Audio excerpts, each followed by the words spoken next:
Hello guys, welcome back to my channel government job. और आज इस वीडियो में मैं आपके साथ डिस्कस करूंगा इंश्योरेंस के मोस्ट इम्पॉर्टेंट टॉपिक जो आपके एग्ज़ाम में आ सकते हैं दोस्तों।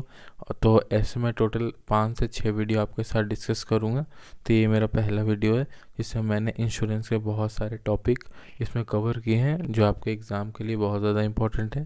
तो आइए शुरू करते हैं अपना वीडियो। और वीडियो शुरू करने से पहले मैं दोस्तों बता दूं, अगर आपने मेरा चैनल सब्सक्राइब नहीं किया है तो प्लीज़ मेरा चैनल सब्सक्राइब कर लें, ठीक है। तो आइए अब शुरू करते हैं। तो देखिए, सबसे पहले इस वीडियो में हम क्या क्या कवर करने वाले हैं। तो देखो, अगर पिछले 2019 का ट्रेंड देखो तो LIC ADO में और AAO में फुल फॉर्म्स 4 से 5 पूछे गए थे। और इसमें हमें 30 नंबर लाना है जनरल कैटेगरी के लिए और अदर के लिए 27 नंबर। तो ये हमारे लिए बहुत इंपॉर्टेंट हो जाता है कि हमें फुल फॉर्म पे एक बार ध्यान जरूर देना चाहिए। तो आज की इस वीडियो में हम वेरी वेरी इंपॉर्टेंट जो फुल फॉर्म है वो देखेंगे। फिर इंट्रोडक्शन टू इंश्योरेंस देखेंगे, कौन सी इंडिया में पहली इंश्योरेंस कंपनी थी लाइफ इंश्योरेंस, कौन सी नॉन लाइफ इंश्योरेंस कंपनी थी, what is the difference between insured and insurer, origin of insurance क्या था, और वेरी इंपॉर्टेंट की फैक्ट जो आपके एग्ज़ाम के लिए बहुत इंपॉर्टेंट है वो देखेंगे। फिर नेशनलाइजेशन ऑफ लाइफ इंश्योरेंस, फिर कमिटी फॉर इंश्योरेंस, ये कौन सी कमेटी का रिकमेंडेशन पे इंश्योरेंस में जो बदलाव किए गए हैं और जो जो इम्पोर्टेंट ऑर्गेनाइजेशन बनाए गए हैं वो देखेंगे हम। और FDI limit in insurance sector ये देखेंगे। Difference between insurance and assurance पिछले बार एग्जाम में पूछा गया था, तो ये हम कवर करेंगे। और IGMS मोस्ट इम्पॉर्टेंट, जिसका फुल फॉर्म है इंटीग्रेटेड ग्रीवेंस मैनेजमेंट सिस्टम, ये भी हम पूरा देखेंगे क्या होता है।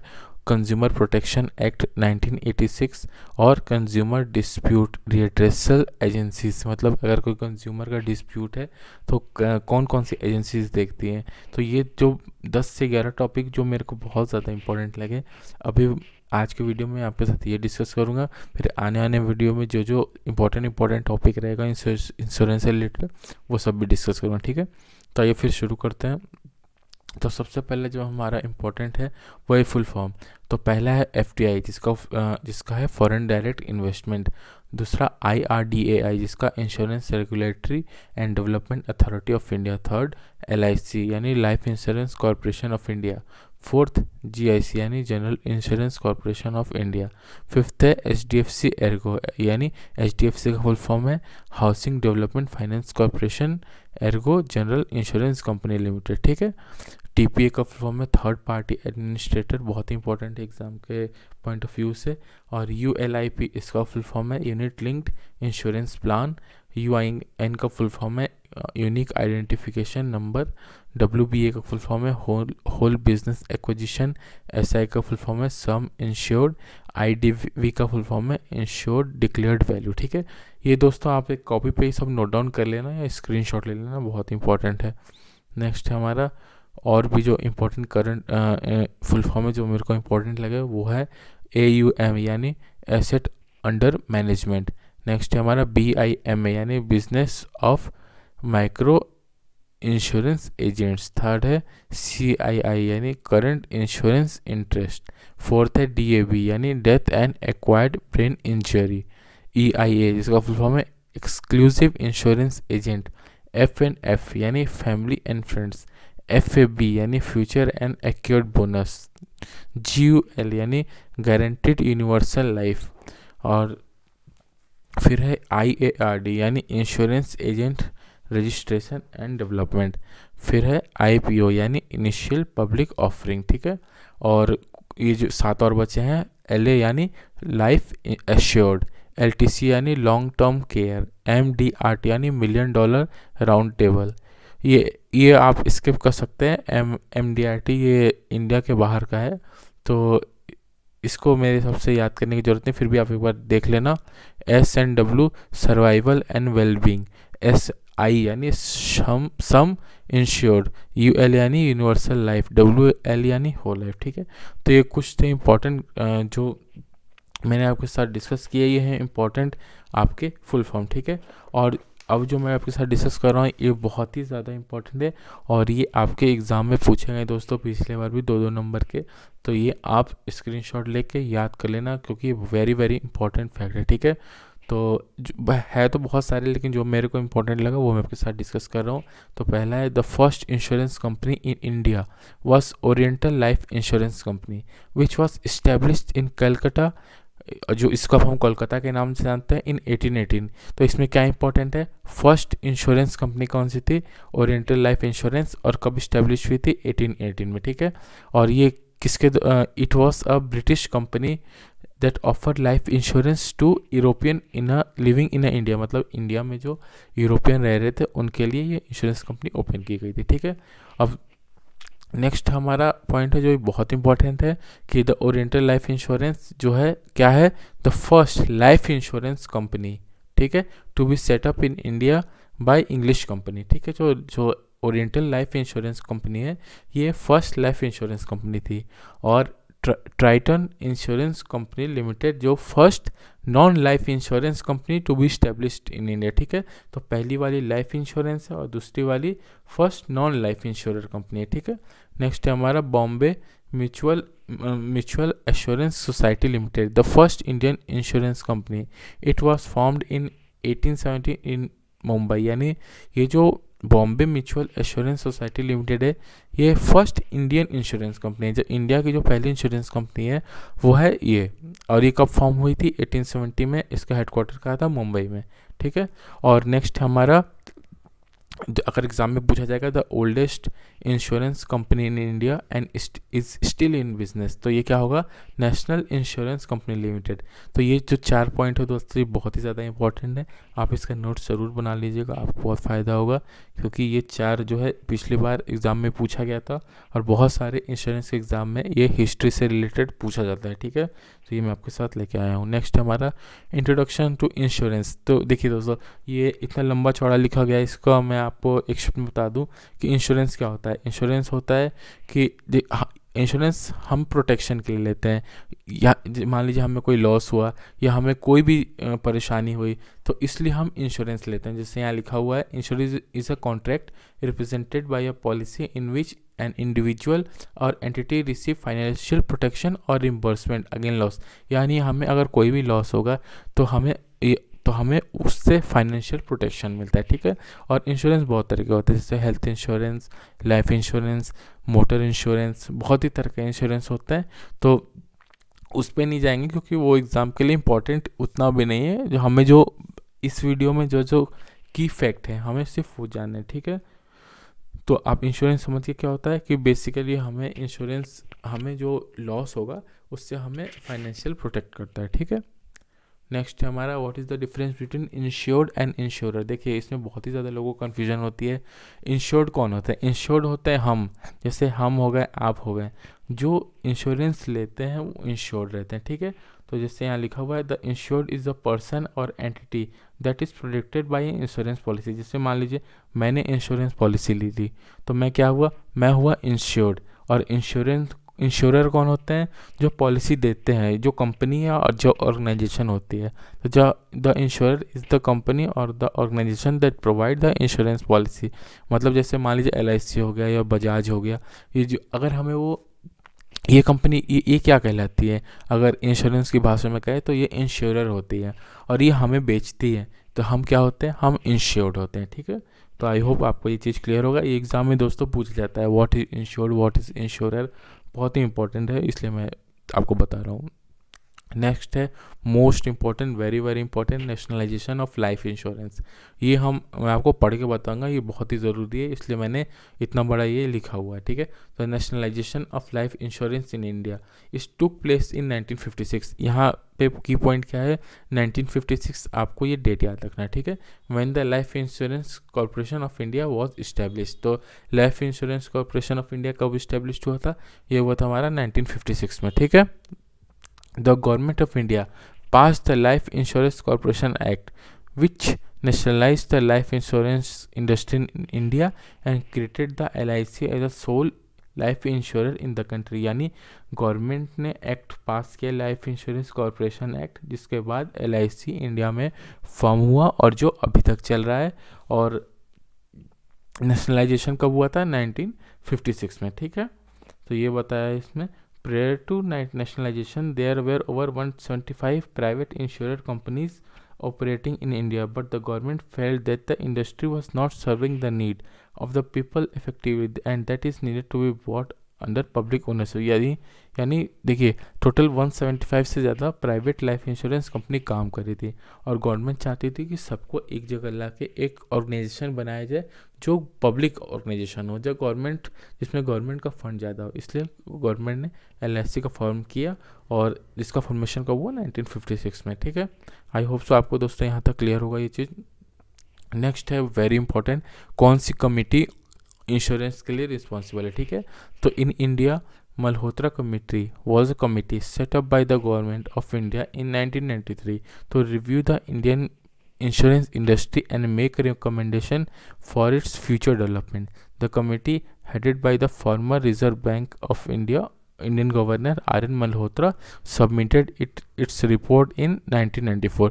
तो बेसिकली यहाँ पे सिर्फ आपको इतना लाइन नहीं याद रखना है, सिर्फ एक चीज़ जानना है तो कि किस कमेटी के रिकमेंडेशन पे इंश्योरेंस सेक्टर इंडिया में आया, तो वो है मल्होत्रा कमेटी। ठीक है, जो कब सेटअप हुआ था 1993 में। ठीक है, सिर्फ आपको यहाँ से सिर्फ इतना जानना है मल्होत्रा कमेटी से। ठीक है, नेक्स्ट है हमारा FDI limit in insurance sector. देखिए तो वेरी वेरी इंपॉर्टेंट जो आपको पूछा जा सकता है और बहुत ही लोग बहुत कुछ वीडियो में 49% दिखा रहा है, लेकिन मेरे हिसाब से मैंने सर्च भी किया है तो उसमें दिखा रहा था at present the upper limit of the FDI is 74%। ठीक है, तो एक बार आप ये चेक कर लेना, आप कमेंट में टाइप कर लेना कि क्या 74% ही है, क्योंकि मैं श्योर हूँ 74% है, फिर भी आप एक बार कंफर्म होके कमेंट बॉक्स में प्लीज़ टाइप कर देना। ठीक है, नेक्स्ट है हमारा what is the difference between insurance and assurance. ठीक है, ये बहुत ही ज़्यादा इंपॉर्टेंट है जो एग्ज़ाम में पूछा जाता है और इस बार भी पूछा जाएगा क्योंकि ये इंश्योरेंस और एश्योरेंस बहुत ही कॉमन है। ठीक है, तो आइए डिस्कस करते हैं। तो देखिए, तो मैंने आपको बताया था इंश्योरेंस क्या होता है। Insurance is a contract in which an individual और entity pays a premium to a insurance company in exchange for a financial protection or reimbursement against specific loss or damage that may occur in the future। यानी insurance क्या होता है? Insurance वो होता है जो हम पे करते हैं कंपनी को, जिसको क्या कहते हैं प्रीमियम, जिसके लिए हमें फाइनेंशियल प्रोटेक्शन मिलता है अगर हमारा कोई लॉस हो। ठीक है, तो हम इससे क्या कहते हैं, इससे हम कहते हैं इंश्योरेंस।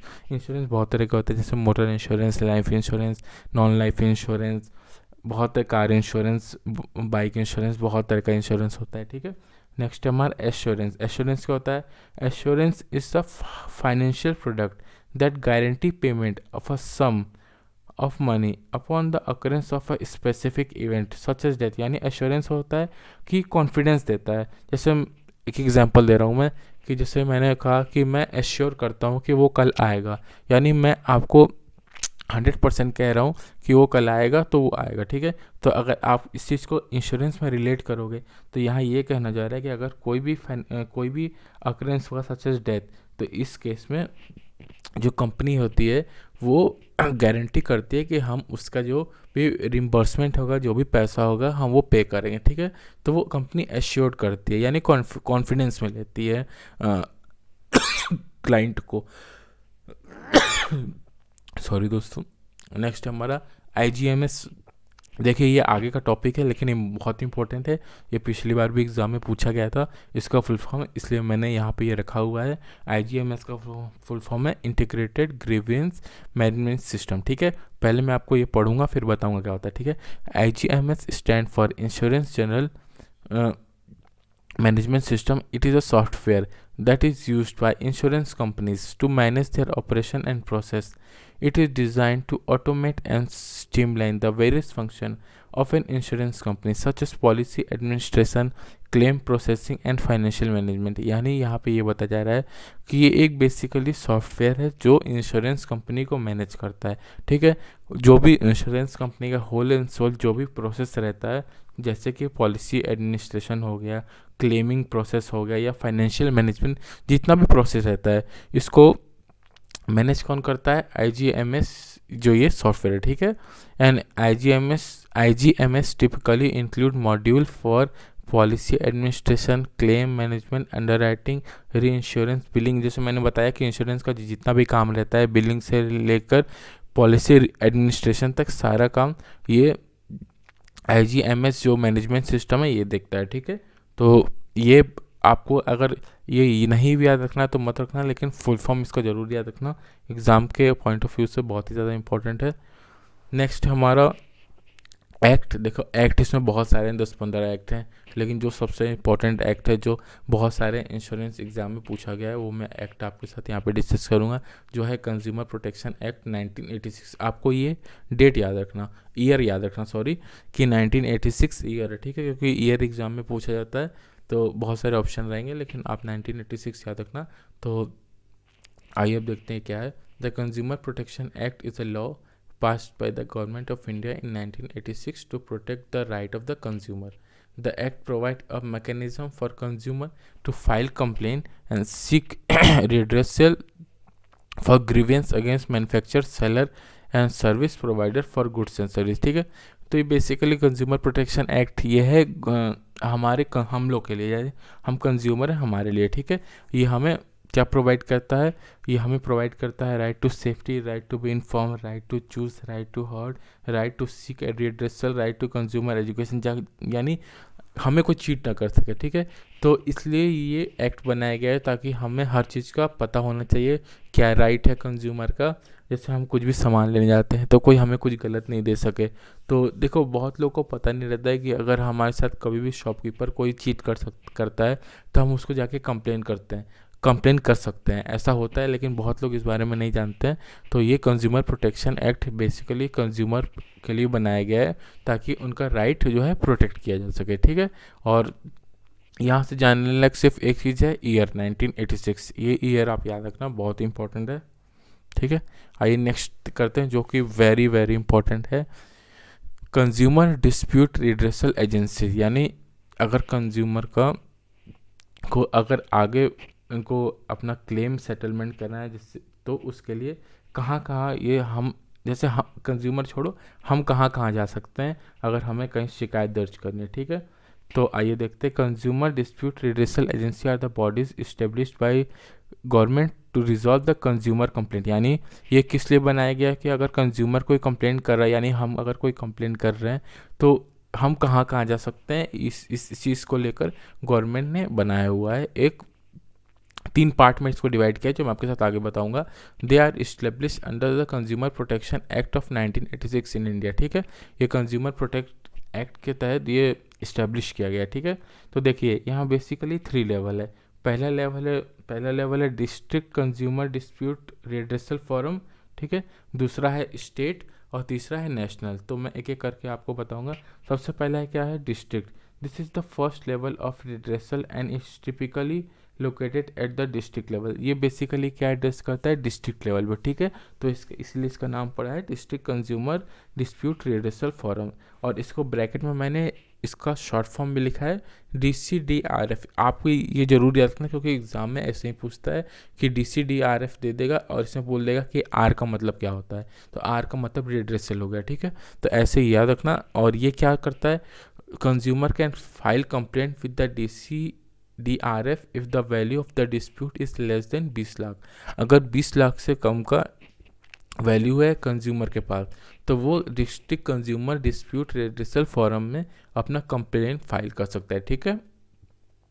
नेक्स्ट है हमारा state consumer dispute redressal commission, जिसको शॉर्ट फॉर्म में लिखा गया है SCDRC। This is the second level of redressal and is typically located at the state level, ठीक है। ये स्टेट लेवल पे डील करता है। ये किस चीज़ में डील करता है, जब डिस्ट्रिक्ट लेवल अगर स्टेट लेवल पे अगर जाके कंप्लेन करता है तो वहाँ पे भी ये आगे फॉलो होता है, ठीक है। और सबसे मेन चीज़ में क्या है कि state consumer dispute redressal commission में जो अमाउंट होता है वो होता है 20 लाख से 1 करोड़ के बीच में जो अमाउंट है कंज्यूमर का इस कंप्लेंट का, इसको डील किया जाता है, ठीक है। तो आपको main exam point of view से क्या याद रखना है कि डिस्ट्रिक्ट लेवल पे जो अमाउंट होता है वो 20 लाख या 20 लाख से नीचे रहता है। State consumer dispute redressal commission में 20 लाख से 1 करोड़ तक का वैल्यू का डिस्कस किया जाता है, ठीक है। और लास्ट हमारा नेशनल कंज्यूमर डिस्प्यूट रिड्रेसल, यानी इसमें क्या होता है, this is the third level of redressal and it is located at the national level. Consumer can file appeal with the NCDRC if they are not satisfied with the decision of state level. यानी अगर देखो सबसे last में क्या आता है, ये आता है अगर स्टेट लेवल से और डिस्ट्रिक्ट लेवल से अगर कंज्यूमर खुश नहीं है तो नेशनल कंज्यूमर डिस्प्यूट रिड्रेसल में भी कंप्लेन कर सकता है, ठीक है। तो इसलिए इसका नाम पड़ा है NCDRC, और इसको फुल आप शॉर्ट फॉर्म और फुल फॉर्म जरूर याद रखना। और सबसे मेन खास बात क्या है कि इसका जो अमाउंट क्या है, इसमें अमाउंट रहता है 1 करोड़ एंड अबव। तो इस जो कंज्यूमर डिस्प्यूट रिड्रेसल एजेंसी से आपको क्या जानने की ज़रूरत है। सबसे पहला डिस्ट्रिक्ट लेवल क्या कितने अमाउंट तक का डील करता है, 20 lakh and less than that, ठीक है। और जो हमारा डिस्ट्रिक्ट कंज्यूमर डिस्प्यूट जो भी है ये कितने का डील करता है, बिटवीन 20 जो स्टेट कंज्यूमर डिस्प्यूट है ये हमारा डिस्कस करता है 20 से 1 करोड़ के बीच में, ठीक है। और जो हमारा national commission consumer dispute redressal commission है ये हमारा 1 करोड़ और उससे ऊपर का डिस्कस करता है, ठीक है। आपको यहाँ से ये जानने की ज़रूरत है जो आपके एग्ज़ाम के लिए बहुत इंपॉर्टेंट है। तो देखो ये था हमारा आज का वीडियो जिसमें मैंने बहुत सारे जो इम्पोर्टेंट चीज़ें वो आपके साथ डिस्कस किया है, ठीक है। और नेक्स्ट वीडियो में हम डिस्कस करेंगे और भी बहुत, जैसे आप देख रहे होगे मार्केट में IC38 पढ़ लो, IC01 पढ़ लो, बहुत सारे आ रहे हैं।